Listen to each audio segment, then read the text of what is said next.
Imam Ibn al-Jawzi anasema, lau qila lilmauta tamannaw laqalu natamanna walau yawman fi Ramadan.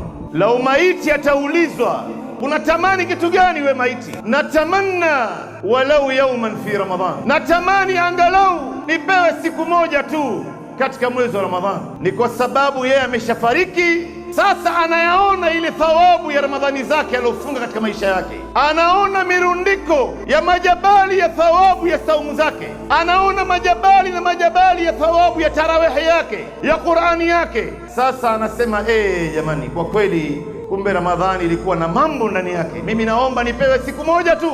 Mimi na wewe ni fursa yetu ya dhahabu.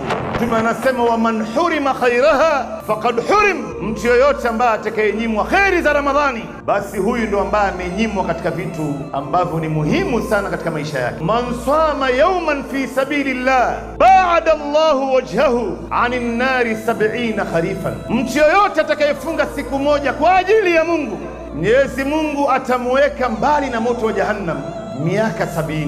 Miaka 70 ni miaka ya akhira, na siku moja kule akhira ni miaka 1000 hapa duniani. Je, ukifunga siku mbili? Mtume sallam anasema, alquran wasiyam yashfa'ani lilabdi yawm alqiyama, Quran na saum zitamtetea mja siku ya Kiyama. Quran itamwambia Mwenyezi Mungu, ya Allah, nilimkosesha usingizi huyu, nikachukua wakati wake mwingi sana akawa ananisoma mimi kwa ajili yako ya Allah, na kuomba umsamehe. Na saum naye itamwambia Mwenyezi Mungu, ya Allah, nilimkosesha chakula chake, nikamkosesha raha yake na starehe zake kwa ajili yako ya Allah, na kuomba upate kumsamehe mtu kama huyu. Namna unavyoiona Ramadhani inavyokwenda mbio, ndio umri wako na wangu unavyokatika kwa hali ya kasi sana. Man qama maa al-imamu hatta yansarifu kutiba lahu qiyamu layla, mtu yoyote ambaye atakayesimama pamoja na imamu katika swala ya tarawih mpaka imamu anamaliza, unaanza na imamu na unamaliza na imamu katika witri, utaandikiwa kwamba usiku kucha ulikuwa umesimama ukifanya ibada.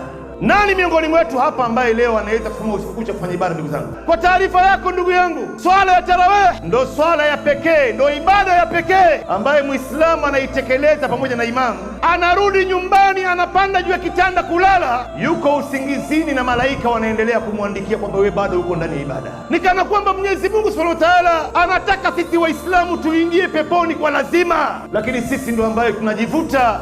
Nafasi kama hizi inakuja, tunaona kwamba ni kitu cha kawaida tu, tunasema ni sunna tu, kumbe hatujui tunaacha nini nyuma huku. Na ndio Mtume wa sallam akasema, man qama ramadhanan imanan wa ihtisaba ghufira lahu ma taqaddama min dhanbi, mtu yoyote ambaye atakayehuisha usiku wa Ramadhan kwa imani, kwa kumwamini Mwenyezi Mungu, wa ihtisaba, na kutarajia malipo kutoka kwa Mwenyezi Mungu, Mwenyezi Mungu Subhanahu wa Ta'ala atakusamehe madhambi yako yote yaliyopita. Sasa mtu leo anaacha fursa kama hii, anakwenda kucheza karata.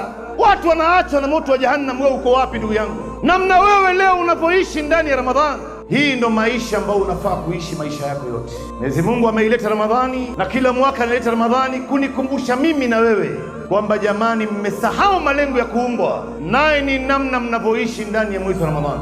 Hii ni fursa ambayo Muislamu anafaa kuitumia vilivyo, asifanye mambo za kijingajinga humu ndani, kwa sababu wenda hii nafasi ikaja na saa nyingine isiweze kurudi katika maisha yako na yangu.